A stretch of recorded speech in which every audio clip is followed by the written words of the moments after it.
Hello friends, and welcome to Gardening with Creekside. Today, this is part one of planting the creek bank bed at the Signature Garden here at Creekside Nursery in Dallas, North Carolina. So today is going to be about the plants that we're going to be putting in here, layout, design. We're going to give you tips on how we are going to design. So if you have a brand new empty space that you want to landscape and design, this is going to be the video for you. So we're going to go through, because y'all, we have got a lot of plants. They are gorgeous shrubs. So today we're really going to be focusing on the bones of the bed, and really this is going to be pretty much, I would say, even at the end of the day, a flower bed like 98% filled with shrubs. So definitely shrubs. We're going to 4 seasons of interest: color, texture, fragrance, flowers, you name it. That is what we are going for. So first, let me show you the space that we're going to be designing, and then we will talk about the plants. So we are here, of course, we've been here several times. You've been with us as we have put in the irrigation along here on the creek bank. And so, like I said, this is part of the Signature Garden at Creekside Nursery. So we have in the interior, we call that more the formal garden, because there are very defined beds with lines, and it's very straight and very balanced. And then as you go to the outside perimeter of the Signature Garden, this is where it becomes a little less formal and just relaxed, and is kind of more of my style of planting. So it literally is along the creek. So the creek is right here, and it basically goes kind of straight up. And we have, of course, as you can see, some very mature trees that we will be planting underneath. And this space is in the shade. It's probably around, I don't know, maybe 9:30, 10 o'clock in the morning right now. And so this is in the shade, so it gets morning shade, and then this is west, and so then it gets hot afternoon sun.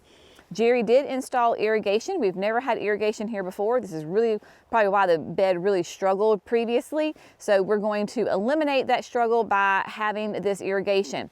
It is on the front side pretty straight, but then of course you come through this flower bed, and we have heavily amended this because, which is so interesting, in 98% of our gardens, our natural soil is compact red clay. But because this is on the creek bank, it tends to be much sandier and loamier. So we have come in and really amended with great organic matter. So whether you have that sandy loam soil, that what is here, you want to amend with your compost because it helps retain the moisture, right? So if you have sand, obviously the water drains really, really quickly. And so it is hard to not only retain your moisture, but it is very hard to retain the nutrients for the plants to absorb. So by adding compost, that slows the evaporation, the drainage of the water, and holds nutrients in. So whether it's the fertilizer that you're adding, like the biotone starter fertilizer that we're going to be using when we plant, or when you come through and you do your regular kind of slow release fertilizer yearly or twice a year that you have to do, adding that compost is going to help retain that, and it is not going to leach through your sand. Now, you could say, well, Jenny, I have really compact clay. Well, that's another reason to use compost, is because that provides aeration. And I can say on so many parts of our gardens where we have really thick, compact red clay, there is no organic matter because it has just washed over the years, or the rain, or, I mean, if we have wind, whatever. So there's not any of those really nice aeration in the soil. So compost can help a myriad, huge selection, wide range of soils. So compost is very key. So obviously on the back side of the flower bed, it's very irregular because we come through here, basically it's almost in the middle of the bed where it narrows down. And that is simply because that is what the creek does. So it has come in through here and it is more narrow. As we go over, you can see that, yeah, right now it's pretty much a sleepy little creek. But when she rolls and she can roar. So It's a nice little divot in here, and then we come through and is wide again. So this kind of gives you the lay of the land, literally, for this space. So now let's talk about the plants. We have got a massive selection of plants that we are going to be putting in here. So I am going to kind of run through them as quickly, but yet give everybody their due time. So there are multiple of these plants that we're going to be planting in mass. One of these is Let's Dance Skyview hydrangea. This is from Proven Winners, rated, they're calling it a continuous blooming hydrangea. And you can see one here that has the buds on it. It is pink, which is interesting because probably just the fertilizer that we've been giving it has caused it to turn pink. So I think we have like 11 of these guys right here. So the Let's Dance Skyview is that reblooming macrophylla. It will be in that 3 to 4 foot range. It blooms on old growth, new growth, and it just keeps on blooming. So it is pH dependent, so it can be pink, it can be blue. We will probably come through in the spring. I don't know if we'll do it this year, next, I don't know what we'll do, but you can easily amend your soil with some fertilizer, some acidic, acid-loving fertilizer, or try to change your pH to get it to blue. So if you want to change or kind of, manipulate the color of the flowers, or maybe you want pink, then you certainly can do that with your hydrangeas. But very excited about this. We're going to plant this in mass. Pretty sure we're going to plant it over my shoulder around the base of this massive poplar. So I do kind of know where some of these things are going to go. Some of them we'll figure it out together. Then we have got 4 of the new Incredible Stormproof. So the Incredible Stormproof, of course, is that just beautiful, absolutely beautiful Annabelle type hydrangea, color specific. So this will always be white. The soil pH is not going to change it, in that 4x4 range. And remember, we, I don't know if the camera will pick it up, but just the other week we planted some in the very, very back of the garden. So by having them here in this space, it'll kind of tie everybody in. So we've got those. I do want to put in a couple of the Just Chill double mauve camellias. You can see that this is blooming right now. This is a hybrid, but it acts like a sasanqua in the fact that it blooms in the fall. It is a beautiful pink. You can tell that it has that upright habit on it. It is going to be hardy in zones 7, maybe a 6B to 9, 5 to 8 tall, 3 to 5 wide. And this can do full sun or part sun. So we're gonna have, probably gonna grab a couple of those and put them in. I just grabbed one off the shrub lot. So we have got those. Then for color, so I don't want everything to be green, right? I need some different colors in here. So we are going to do some Weigela. This is the Wine and Roses. And Wine and Roses, as you can see, has that near black foliage. It is going to be hardy in zones 4 to 8. It does need the sun so that it can retain that beautiful black color. If you don't get the 6 hours, then it will turn green. So you can kind of see down inside where the sun hasn't gotten, and it is green. Obviously, it does beautiful, like nice, deep pink red flowers in the spring. Hot pink flowers and dark purple foliage. Gorgeous, gorgeous. And it is deciduous, but that's all right, because even here in mid-October, she is still doing just lovely. And then we are in North Carolina. We've got to have some azaleas. So here we have the Perfecto Mundo. This is the purple, double purple, I believe it is. Again, I just grabbed one. There's more on the shrub lot. This is gonna have a little bit of height to it, but here we are in October, and this thing is in full bloom. Absolutely gorgeous. So spring, summer, and then fall, you get these massive blooms on them. So very excited about the Perfecto Mundo double purple. We have got Fairy Trail White. So Fairy Trail White hydrangea is that cascading hydrangea. These are gorgeous shrubs, and so they are supposed to have that cascading habit to them. So you can see where some of them are, the limbs are coming out. And these can do full sun, full to part sun, and of course we'll do beautiful pure white flowers on them. Absolutely lovely. Then we've got a selection over right here. These are the ones that those were quartz that I potted up into, these are 2 gallons, and they are doing so well. So we have the Gatsby Gal oak leaf hydrangea. So we've got 5 of those. This is a more petite oak leaf hydrangea in that 4-ish foot range, 3 to 4 foot range. And oak leaves not only do the beautiful white flowers that will turn a lime green, but they will also have gorgeous fall color, nice burgundy. These have not started to turn yet because they've been a little bit protected. So this is really fun, and these are very sun tolerant as far as your oak leaves go. So we've got those. We have got a mop top buddleia. This is that cascading butterfly bush that blooms in the springtime on old growth. We've got that. And then y'all, these are just a little sad looking, I'm not gonna lie. This is the new Powerball. And so this is a panicle hydrangea. And I started them as quartz, and all of these is quartz right here. And these have just kind of looked rough the whole time. I don't know if I haven't fed them enough or what, but anyway, we're gonna stick them in the ground. We're gonna go for it. So Powerball, this is going to be hardy in zones 3 to 8, and it can be 3 to 6 tall and wide. So it has those big rounded flower heads with the rock solid reliability, cold heat tolerant, lots of sturdy stems. So there you go on those. Then we're going to put in some more purple with some purple daydream loropetalums. This is another classic southern shrub. You get that beautiful deep dark purple flowers. The pink flowers with that purple dark foliage on it, and this is going to be an evergreen. So we'll have a beautiful evergreen color in that deep dark purple. So we have got, I think, 5 of these guys we're going to put in, and these are low. So they're about like a 3 by 3, and so they're not going to be massive. They're not going to be huge and tall. Beautiful, kind of open, very kind of whimsical habit on that.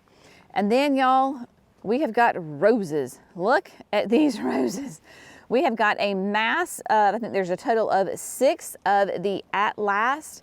I really wish we had smell-o-vision, because At Last, it's gonna be really hard for proven winners to to beat this rose.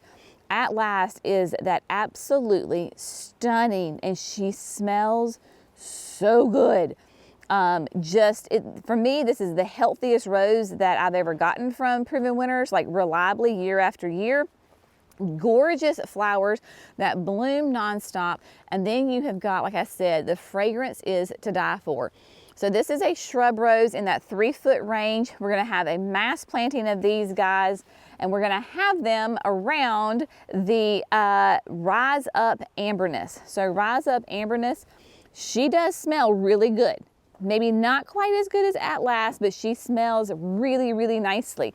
And so we have got 3 of these. This is a mini climber, and so it'll get in that, like, I think it's like 5 to 6 foot range.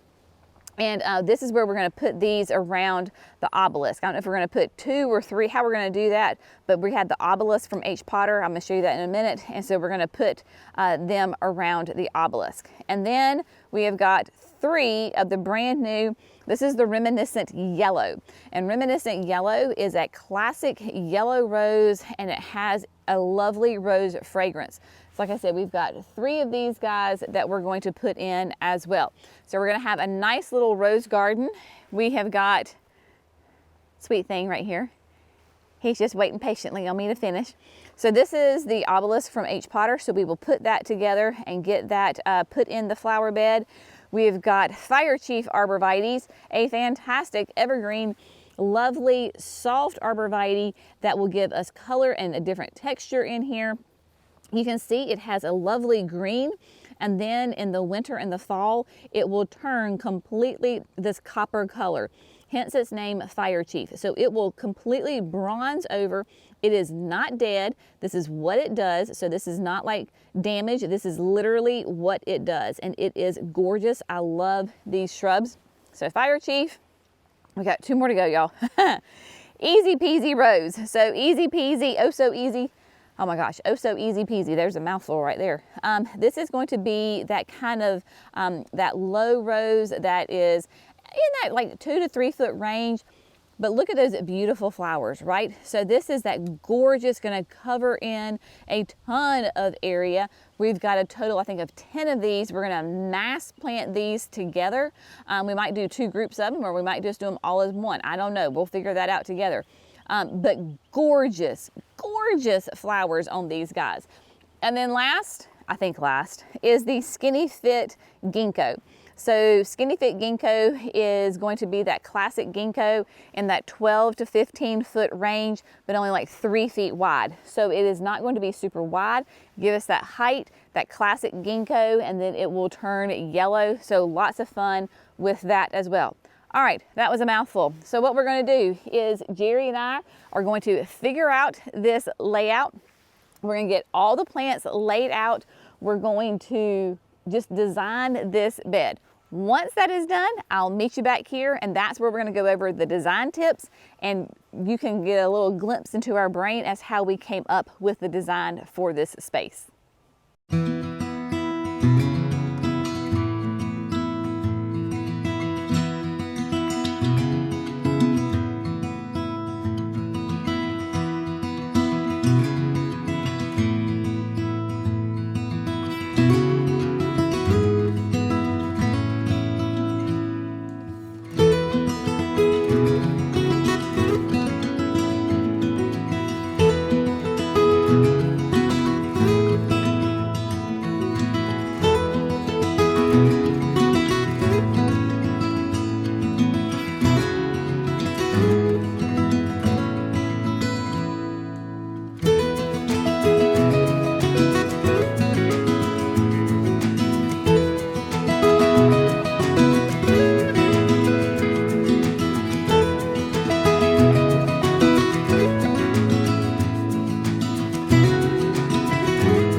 All right, my friends, so we got all of the plants set out. All the shrubs have been put out.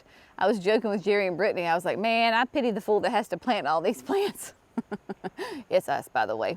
We're the fools that have to plant all these plants. It's all right. It's gonna be gorgeous, my friends. Absolutely gorgeous. All right, so let's walk through, let's look at the design, and then I'm going to explain to you why we did what we did. Hopefully that will give you some ideas and some inspiration for your own gardens.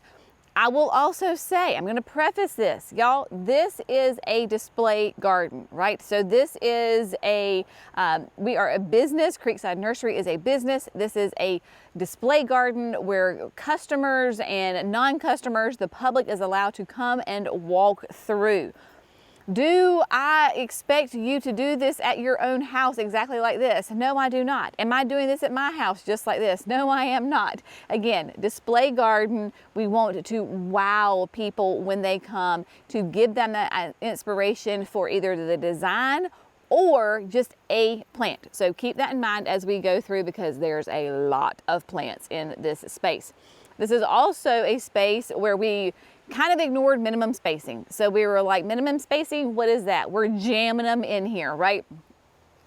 So here we go, my friends. So here on the corner, this is where the Let's Dance Sky View is. Again, these can get 3 to 4 wide, and we space them 18 inches, 2 feet on center. We want this to look like one massive hydrangea. If you remember those times that we have gone to Spring Meadow Nursery, the home of the Proven Winners Color Choice Shrubs, and we have walked their display/test gardens, they jam them in there. They ignore the minimum spacing. They jam them in there. They want to see how they look as a whole mass. So that is what we are doing. So we have a mass planting of the Let's Dance Sky Views right here. Now coming over, I will tell you, this little space right here bothers me. This is like the one open spot that kind of is aggravating me, and I'm not sure why. Because again, maybe I'm thinking of what it looks like right now and not envisioning in the future. Mop top is right here. That is that cascading butterfly bush that blooms in the spring. It will be 3 to 5 tall and wide. So I have to remember it could come out, you know, 2.5 feet out this way and that way. So that will fill in, of course, there. And then as we move over, we have got the storm proofs right here that can be 3 to 4 tall and wide. Again, they will form a complete hedge, so it will look like one hydrangea together. Same thing with the purple daydream loropetalums. They will look like a nice hedge right there. And then we have the Just Chill double mauve camellias in the back. So I kind of window pane them between the loropetalums. So there's 1, 2, 3, and then 4. So these are, again, more upright than they are wide. They can be 3 to 5 wide, so they will kiss each other, but they will kind of fill in. And the loropetalums and the camellias are evergreen, so that'll give us a nice evergreen structure right here during the wintertime. And then as we move down, this is where we're going to come into Roseland. I don't know how, it's just, this is the rose garden, I guess we could say. So we've got the roses, and we have the fairy trail whites intermingled with them. So we have 3 of the At Last roses here, again going for a mass planting, looking like one huge rose right here together. Y'all, I wish you could smell them. I know I keep saying that, but they smell so good. So we've got 3 here, and then this is a space where we're going to have the obelisk. That will be in tomorrow's video, where we get the obelisk out. We're going to put it together. So the obelisk is going to go here, and it will go right dead center. And so we're going to have these 3 roses planted smack, I mean, like really, really close to it. And so this will give us some vertical structure right here. So we're keeping this area kind of balanced. So we have got the dead center, and then we have got a total of 4 of the fairy trail white cascading hydrangeas. So there's 1, 2, 3, and then 4. And then another group of 3 of the At Last roses. So this area from the fairy trail, all the roses to that last fairy trail is very balanced, right? So very symmetrical, very balanced. So there you go. Amberness, man, she is just shining. She is a happy, happy rose right there. And then as we're moving on down, then we're going to come into some more color and texture difference. So we have got 3 of the Wine and Roses Weigelas right here. They are that nice, deep, dark purple, near black foliage. They will be deciduous, but then we have the Fire Chief arborvitaes here that will be evergreen. And so in the summertime, you've got that nice green and that black together, gorgeous. Your arborvitaes are going to be in that like 3 foot tall and wide, a beautiful, nice mounded habit to them. Really don't even need to prune them whatsoever. And then coming on down, kind of going into a little bit more of a balanced area right here. So in the very, very back, we have American Pillar arborvitaes. So these will be tall, skinny. It takes them a couple of years to get their feet adjusted to their new soil, like so get their roots established. And then once they get established, then they start to take off. So this is going to be a nice, tall, evergreen structure back there. It's just going to take them a while to get going. Everybody who grows them says that. So they just kind of hang out for a couple of years, and then once they get going, they're very happy and they go. So dead center, we have the skinny fit ginkgo. So we have the ginkgo. Then on each side, we have 3 Gatsby glow balls on each side, kind of planted in a triangle. Again, going for a huge mass planting. It will look like one massive one on each side of the ginkgo. We needed some pop of color, some nice evergreens, so we brought in the Brilliantina, our Abelia. So we didn't talk about those before, but once we were laying stuff out, we had a hole, and I was like, let's put in some Abelias because they are a classic southern shrub. Brilliantina is an absolutely a beautiful one. Lots of bright colors on it. This is hardy in zones 6 to 9. 3 to 4 tall, 3.5 wide. Your pollinators love them. They bloom here in late summer, early fall, and they smell great. Pollinators love them, of course. And then every late winter, you're just gonna give them a nice little shape up, give them a little prune, and they will flush back out. So there you go on that. And then we came over here into kind of like the pinky purple corner. So we grabbed every single of the Perfecto Mundo double purple azaleas off of the shrub lot. Y'all, they've been sitting there, nobody's buying them, so I'm gonna put them in my landscape. So if you come after you see this video, listen to me. If you come after you see this video and you're like, oh my gosh, I love those Perfecto, double purples, I want them. Well, you know what? You missed the boat on this time because I grabbed all of them out of the shrub lot. Again, they've been sitting there for a long time. Everybody's ignored them, passed them over, and I grabbed them because they're fantastic. So if you need them, we can try to find some for you. But right now, Jenny got them and put them in the garden. So again, huge. I want a mass planting. I want one massive azalea right there. And then the easy peasies, we just did those in a lovely, we just swooshed the corner with those guys as well. Again, going for the mass planting, one huge plant all together. And then we kind of wrapped over here in the corner and we had the reminiscent yellow roses. So we put them between our camellias that we planted just the other day. So we have got, you can see the 3 white cans right there, and they will do quite lovely right there. So there you go, my friends. I'm gonna come stand here in the shade. There you go. So that is the design. We're starting with, the way we did it is that we knew that there were certain areas that we wanted those plants in. I knew I wanted the azaleas on this corner. Jerry knew he wanted the sky views on that corner. We knew that we wanted the rose obelisk to go dead center in that little narrow spot. And it is perfectly in line with the fountain. So when you're standing on one side of the signature garden in the formal space and you're looking through, that obelisk will line straight up with the fountain. So very balanced there. So we knew that was going to go there, and I knew that Skinny Fit was going to come down here on this end. So at that point, you just kind of play with it, right? So we're thinking of what colors go together, mixing some evergreens with maybe some deciduous things so that the evergreens are spaced throughout the flower bed. So you just don't have one corner that's an evergreen and then the rest of the bed looks empty in the wintertime, which for us is not that big of a deal because the garden center is closed basically mid-December through mid-February. And then, because we're North Carolina, Zone 8A, things start waking up in mid-February, right?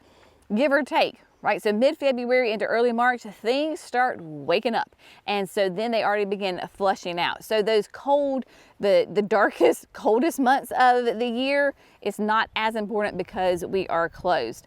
So that's where there's a little difference where we're a public space and not a home garden that you would be looking at year round. Maybe if you were a home garden, maybe you would want to do something a little different that way. Just all depends, right? So filling in with those colors and textures. Really, there is not going to be any room, I don't think, at all, even this coming year, to put annuals and perennials. This is a shrub display, and because this area can be challenging in the fact of the soil sometimes is weird. If it floods, we want the shrubs to be here because they will hold the soil and it will not wash away, as opposed to annuals. They could wash, so they will really kind of help hold and anchor this flower bed, and then putting them on irrigation will help tremendously. So I want you to stay tuned. Come back tomorrow because we are going to plant these babies. We're going to get the arbor all put together, the obelisk rather, all put together and installed, and we're going to kind of finish up this bed, and you will see it at its completion. So come back tomorrow so you can check it out. So as always, we hope you have found this fun, informative, and inspirational. Y'all have an amazing day. We'll see you in the next video. Bye, friends.